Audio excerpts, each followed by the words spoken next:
If you're going to be an atheist, I think you should be a serious atheist.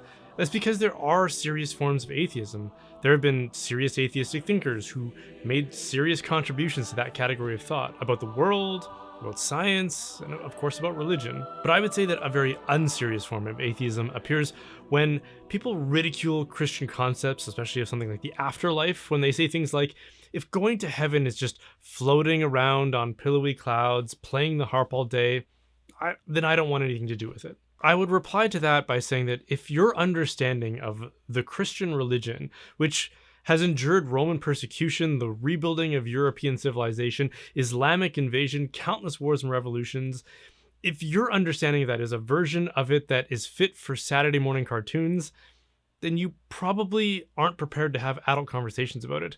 And that's too bad because, like I said, there are adult and respectable forms of atheism. So what might Christianity actually have to say about the afterlife? Well, there are a lot of things you could say about it, and that have been said about it, but the fundamental thing to be said is that it's largely a mystery. It would be like trying to describe eyesight or vision to someone who has always been blind, which is why anything that we do say about it has to rely on analogies to things that we are familiar with in this life. And that's because heaven is the fulfillment of all the goods and the noble desires that we have in this life. Everything good that we aim after in this life is a foretaste of what eternal life with God will be like. And that's because our normal desires correlate to objects that can satisfy them, at least in certain ways. Like if I'm hungry, that's because there is such a thing as food. If I'm tired, that's because there is such a thing as rest. If I want romantic entanglements, that's because there is such a thing as the opposite sex. If I'm compulsively influenced and mentally impaired, it's because there is such a thing as TikTok. And as C.S. Lewis argues, if I find in myself a desire which no experience in this world can satisfy, the most probable explanation is that I was made for another world.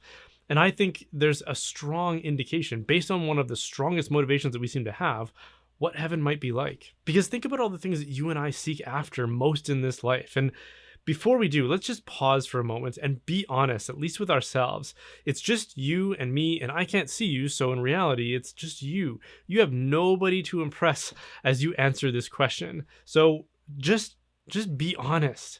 What are the things you labor for in this life? And what is the fundamental motivation for those things? So if you need a little prompting, think about how much you and I spend getting ready in the morning. We sanitize ourselves, we put on deodorant, we style our hair, we shave. Most women literally paint their faces. We buy brand name clothes, we go to the gym, we do whatever we can to look, smell, and appear our best.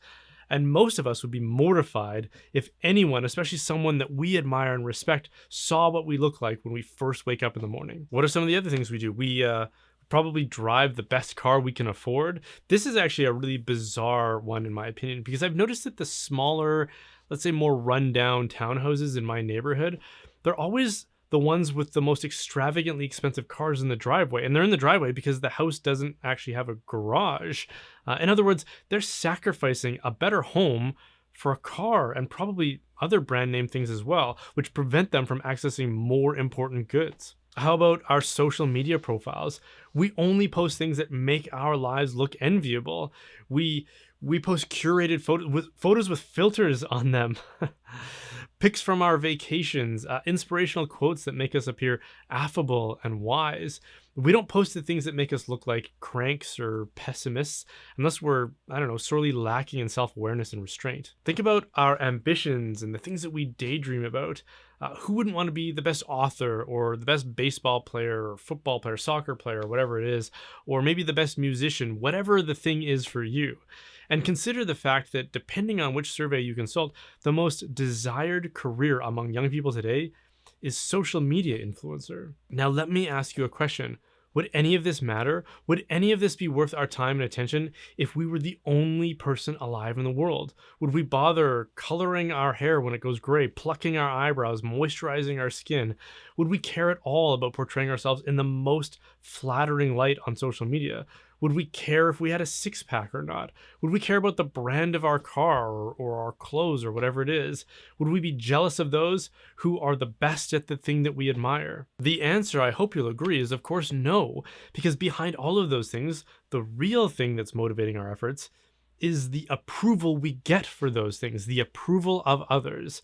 I know a lot of people will scoff at that and say, I don't care what other people think, but you're lying to yourself if that's your first reflex. Look at it another way, from the other side. Do you like being harshly judged or gossiped about? Do you like it when people think poorly of you for things that aren't your fault? Imagine right now people at school or work are slandering you to one another, saying unflattering things about you that simply aren't true. Are you telling me you wouldn't feel desperately motivated to set the record straight and to silence your critics? And wouldn't you be satisfied if you had the opportunity to do that? Imagine if today, while out in public, some random stranger just like criticized you for something, maybe made fun of the way you look, which you probably put some effort into. You're telling me you wouldn't recycle that experience in your mind throughout the day? The reality is we hate few things more than moral judgment, negative moral judgment from other people. That's why we are so relentless in telling others not to judge, because we hate being judged, even if we deserve it. Try this for yourself if you're doubting me here. Go out into public and just start criticizing strangers. Go to a parking lot and wait for someone to park their car. And when they get out, say something like, nice parking job.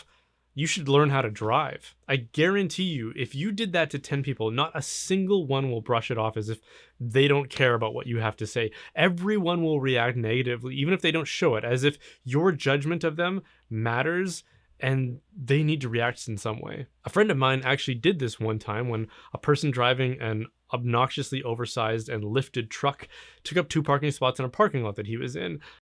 A quick thank you to one of my sponsors, Charity Mobile. So if you're a US resident, you should switch to a phone company who aligns with your values rather than against them. For nearly 30 years, Charity Mobile has been supporting the cause of life and the traditional family, and they send 5% of your monthly plan price to the pro-life, pro-family charity of your choice. They call this everyday living, effortless giving. All of their plans start under $50, including the unlimited plan. And they also have a talk and text only plan if you don't want cellular data for yourself or your kids. They have phones to meet every need with great nationwide coverage and no contracts. Now you can buy the way you believe with Charity Mobile. US residents can use promo code Brian to get a free phone with free activation and free shipping. Visit CharityMobile.com to learn more. Again, that's CharityMobile.com, promo code Brian.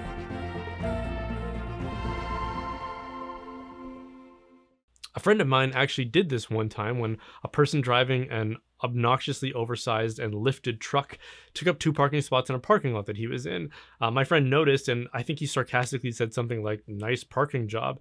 And I think he said it under his breath. And the guy overheard him and then physically assaulted him for it. Because of a bad parking job, we are so intolerant of the moral disapproval of others that otherwise law-abiding people will assault someone and risk jail time if they encounter it. Just think about celebrity culture for a second. Who among us wouldn't be proud if we were friends with a celebrity? I try not to be this way, but I'll admit it that when someone like Matt Fradd comes up in casual conversation, I'm embarrassingly quick to point out that I know him. Oh, yeah, I know Matt. Yeah, we're friends. Yeah, I know. That's embarrassing. And the thing about celebrities is we don't just want to know them.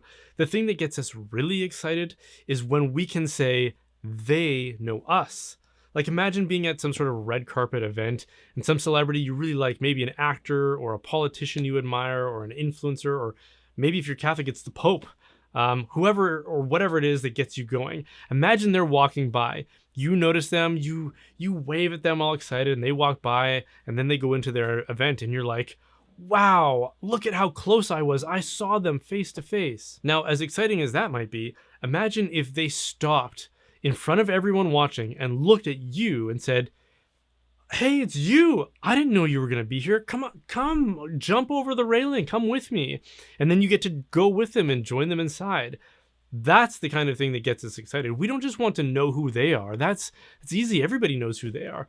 We want them to know us. We want them to say, oh yeah, I know Brian, great guy, I love that guy. And of course, not everybody has a deep abiding desire for this kind of approval. And if that's you, then you're doing it right. But by default, honor, recognition, and fame are extremely common desires for those of us that suffer from this fallen human nature. So what does that tell us? It tells us that we have an actual need for one who is great to know us and to approve of us.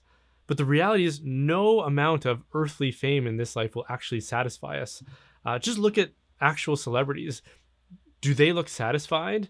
Or do they look restless, desperate, and even kind of fragile as they cling to every ounce of good publicity? And look at how easily bad publicity just breaks them. It's because they are filling an infinite need that they have with a finite solution. They have an infinite need for the approval of the one who is infinite, and they're trying to fill that need with those who are finite. And it only makes them more desperate to fill the need. What we are ultimately grasping at is the need of God to know us and to approve of us. That's what heaven will be like. It will be the same kind of thrill of a one who is famous, pointing you out in the crowd, recognizing you, and then calling you to join them in the exclusive inner circle. Imagine that feeling, that supremely rare and valuable love, just bathing in it, never losing it, and being fully satisfied in it. That's what I think heaven will be like. We will behold his glory and his majesty, and then discover that the one who is the most worthy of fame and honor is the one who looks back at us and says, "Well done, good and faithful servant." And the alternative to that is also recorded for us in Scripture. That most heart-wrenching reproach that some will hear when he says, "Depart from me, you evildoers. I never knew you." Notice he doesn't say, "You don't know me," but that he doesn't know you. You're an anonymous person in the crowd that the celebrity just walks past and ignores because they don't know you and they don't care to know you. Okay, just a couple questions I want to consider in closing. The first is, will we like it in heaven? And the second is, will most people go there? So let's look at the first. Will we like it? Because when we hear various kinds of descriptions of heaven, I can understand how a lot of people think, I don't know if I'm going to like that very much. It isn't like the more obvious and carnal promises of pleasure and maybe even sexual satisfaction that, say, a religion like Islam promises. It's something more subtle and even unexpected, something foreign to those expectations, which, if it is the ultimate form of life and truth and goodness and beauty, that's what we should expect. If it didn't surprise us, then could it be anything more than our own imaginings based on our pre-existing expectations? As most of us are, to answer the question, I don't think we are fit to enjoy heaven. And an obvious analogy that comes to mind for me here is physical fitness. From my own experience, like, for example, I like running, okay? But when I first started running, I did not enjoy it at all. It was punishing, it was grueling. My lungs burned, my muscles burned, and I would return home afterwards just destroyed every time. But then after repeating it and doing it for long enough, that conditioning took effect. And then I was able to actually enjoy it. I'd put on an audiobook or a podcast in my ear and spend some time thinking and just exploring. And I'd come home feeling great and energized for the day, which is a well-known phenomenon called runner's high. I can also imagine that playing a professional sport it'd be exhilarating. But if I stepped out onto a football field or a hockey rink with that caliber of athlete, I would not enjoy myself at all as I am. I'd get destroyed. I would need intense conditioning and training for it to be possible to enjoy in the least. And this is what we need in order to enjoy heaven, which is the perfect state. We need spiritual and moral conditioning by God's sanctifying grace in order to be able to enjoy what heaven offers. Like, imagine being in the company of only perfect people, perfectly moral, perfectly beautiful, perfect in every way. Would you enjoy being in their company as imperfect as you and I are? I don't think I would. I'd just be consistently insecure. Heaven is populated by perfect people who have been made that way by God. You and I are still in the process, as long as we remain committed to picking up our cross, denying ourselves, and loving God and our neighbors as ourselves every day. Okay, lastly, the other question, do many people go to heaven? I'm no theologian, and I know very intelligent theologians have had much to say that is novel and new for the 20th and 21st centuries on this topic. But the thing about theology, the purpose of theology, is to bring clarity to revelation, to the content of our faith, because a lot of it is confusing. So the point is to help us understand it more clearly. But there are some things that come down to us through revelation that are so obviously clear to begin with, that the kind of restless overproduction of some theologians on these questions actually just leads to, I would argue, ambiguity and confusion rather than clarity, especially if certain things are emphasized that aren't the proper emphasis. So for me, I'm drawn to Jesus. Jesus clearly answers this question, to which I won't add any commentary because I don't think that it's necessary. I'll just let you draw your own conclusions. This is what he says. He says, "Enter through the narrow gate, for wide is the gate and broad is the road that leads to destruction, and many enter through it. But small is the gate and narrow the road that leads to life, and only a few find it." Okay, thanks for watching. These videos and this channel are only possible because of viewer support, so if you can spare some help, please consider making a contribution through my website at brianholdsworth.ca, or join my locals community at brianholdsworth.locals.com, where you can interact with myself and other like-minded individuals. We actually just started a monthly Zoom meetup where we're studying some articles of St. Thomas Aquinas in his Summa. So if that's interesting to you, then come join us there. And of course, don't forget to like and subscribe.